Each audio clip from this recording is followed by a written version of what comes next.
Flint Hills are very magical, almost mystical. People come and they all of a sudden feel connected to the earth. There are not a lot of trees and there are not a lot of structures. So you really see out and feel like you're on the globe. I moved here for the prairie. That was my love. I wanted to be an artist in the prairie. And so my wife and I ended up in Matfield Green, Kansas. This is the center of the largest remnant of prairie left over in the world, probably.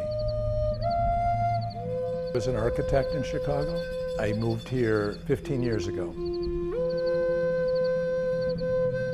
When I first got here, my art was basically walking around the prairie and the streams and finding natural objects and then assemble them into some object that speaks of the prairie.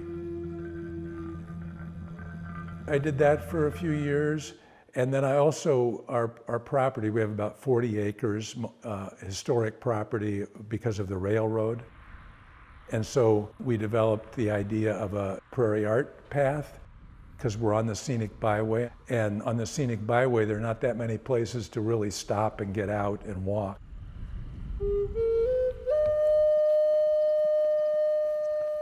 So my work became more and more part of the landscape. Rather than collecting things, I would put things in the landscape on the Prairie Art Path.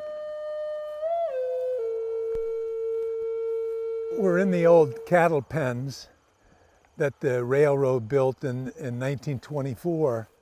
Just around the year 2000, there was a big prairie fire and it burned the pens.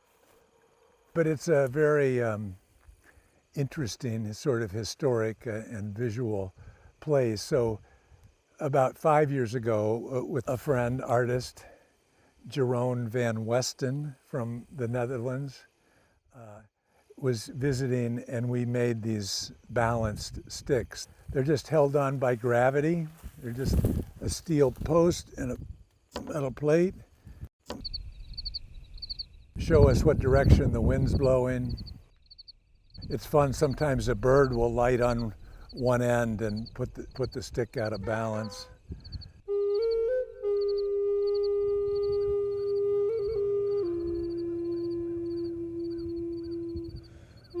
I may be one of the early artists that came and really sort of said, okay, this is where my home base for art is here. And then there was a great happening that there was a couple from the Netherlands, and so they had come through Matfield Green and been enchanted by the landscape and decided to stay. They were great promoters and knew other artists from Europe and established relationships with local museums in Wichita and Kansas City and Manhattan, and started a movement. And so to me it was like right out of the sky. Here I'm trying to, be an artist, and all of a sudden there are these great art people that are my neighbors, that are real promoters, and so it was an exciting time. But they moved back to Portugal after about 10 years. And so they attracted people. Slowly, we've collected artists. This is Matt Regier, hi, printmaker and neighbor.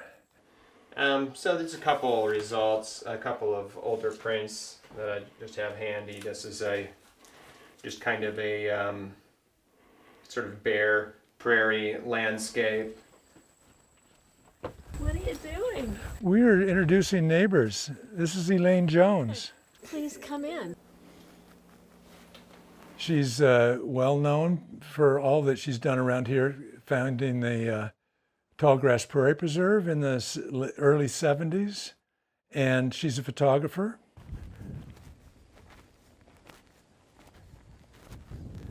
Well, I hope these neighbors are home.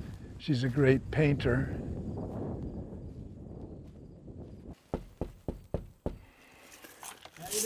Hello, hello. Yes. Good to see you. Kelly, good to see you. Sure. Hey, here's the painter and musician. There's a bonfire tomorrow night. Okay. And it's sort of the replace. Since we've arrived, the art scene has slowly taken hold. And with the Tallgrass Artist Residency, we have 10 artists a summer who usually fall in love with the place. Then they all come back for a show at the bank. That connects so many artists to this place. This is the bank, the last remaining storefront in town. There used to be a whole row of storefronts. It was built in the 20s. So for 5 or 6 years, it's been the gallery in town. It had some great shows, but the roof leaked and there were a few problems with the building, so we decided not to continue until we renovated. And we're in the fundraising mode. So it's very funny to be from this tiny town and be in Kansas City, and somebody says, "Oh, you're from Matfield Green, that's an art community."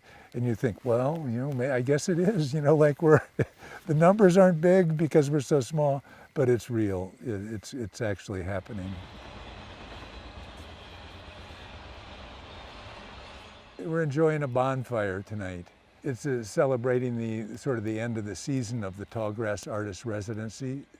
And so some of the artists will be back. Usually we have a big show, but in this time of COVID and our gallery space is under renovation.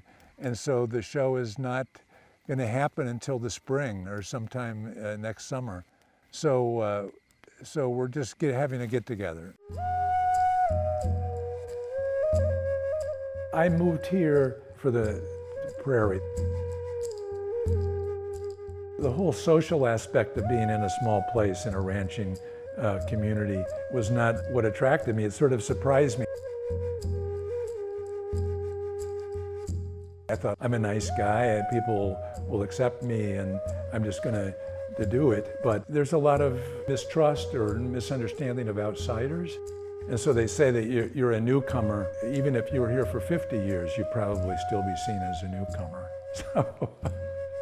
So that's an aspect of being here, but basically it's a growing arts community and it creates very slowly, a person here, a person there, and then it has blossomed.